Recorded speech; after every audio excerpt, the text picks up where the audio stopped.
बिहार की नई सरकार में भी मुख्यमंत्री नीतीश कुमार होंगे।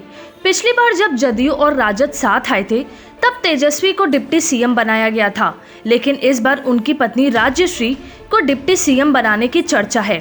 इसकी वजह तेजस्वी यादव समेत परिवार के कई लोगों पर लगा घोटालों का दाग बताया जा रहा है। पिछली बार इसी मुद्दे को बीजेपी ने जोर शोर से उठाया था और नीतीश को लालू परिवार का साथ छोड़ना पड़ा था। राज्यश्री पर कोई आरोप नहीं है, इसलिए लालू परिवार में इस नाम की चर्चा है। यह बड़ी बात सूत्रों के हवाले से निकलकर सामने आ रही है। सूत्रों की माने तो छोटी बहू को डिप्टी सीएम बनाने के मुद्दे पर लालू परिवार और राजद के कुछ खास बड़े नेताओं के बीच बड़े स्तर पर चर्चा हुई है। इस बात पर हामी भरे जाने की संभावना है। हालांकि राजद की तरफ से इस बात को लेकर अभी तक कोई आधिकारिक बयान नहीं आया है। दरअसल लालू प्रसाद और उनके परिवार के कई सदस्य घोटाले के केस में फंसे हुए हैं। लालू प्रसाद पहले से चारा घोटाले का केस झेल रहे हैं। इसके बाद इनके ऊपर रेलवे में जमीन लेकर नौकरी देने का मामला अलग से दर्ज है। इसी केस में राबड़ी यादव और उनकी बड़ी बेटी मीसा भारती भी नामजद हैं। ये दोनों ही मामले सीबीआई के पास हैं। रेलवे वाले केस में सीबीआई की टीम ने हाल ही में और उसके पहले मई महीने में छापेमारी भी की थी। इसके अलावा सीबीआई के पास ये रेलवे होटल्स के टेंडर को लेकर भी एक केस दर्ज है। इस केस में लालू, राबड़ी और तेजस्वी यादव नामजद हैं। ईडी ने भी इस मामले में मनी लॉन्ड्रिंग का एक केस दर्ज कर रखा है। लालू प्रसाद और उनके परिवार के कई लोग कानून की जद में आ चुके हैं। आशंका यह जताई गई है कि अगर जांच एजेंसियां कोई कार्रवाई करती हैं तो सरकार पर कोई संकट न आए। इसीलिए राजश्री के नाम को आगे किया गया है, क्योंकि इनकी छवि पूरी तरह से बेदाग है।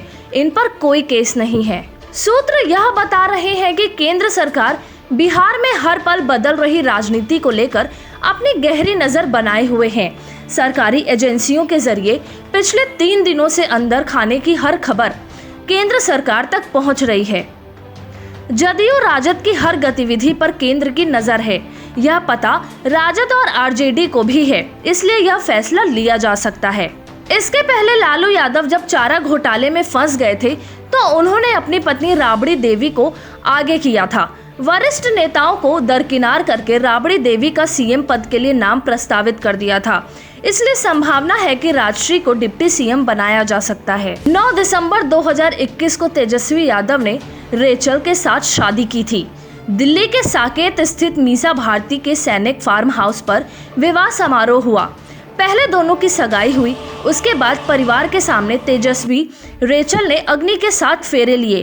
कार्यक्रम में पिता लालू प्रसाद यादव, मां राबड़ी देवी, बहन मीसा भारती, भाई तेज प्रताप यादव और यूपी के पूर्व सीएम अखिलेश यादव की पत्नी डिंपल के साथ शामिल हुए थे। तेजस्वी यादव और उनकी पत्नी रेचल बचपन के दोस्त हैं। करीब 7 साल पहले दोनों एक दूसरे के करीब आए। रेचल चंडीगढ़ के व्यवसायी की बेटी हैं और हरियाणा की रहने वाली हैं। तेजस्वी यादव और उनकी पत्नी रेचल की दोस्ती बचपन की है। दोनों साथ में डीपीएस आरके पुरम में पढ़ते थे। वहीं 2014 से करीब आ गए थे। दोस्ती प्यार में बदली और दोनों एक दूसरे के हो गए। तेजस्वी लालू रबड़ी की सबसे छोटी संतान है, इसीलिए दुलारे भी हैं। सूत्रों से मिली जानकारी के अनुसार उन्हें माता पिता को शादी के लिए मनाने में काफी समय लगा।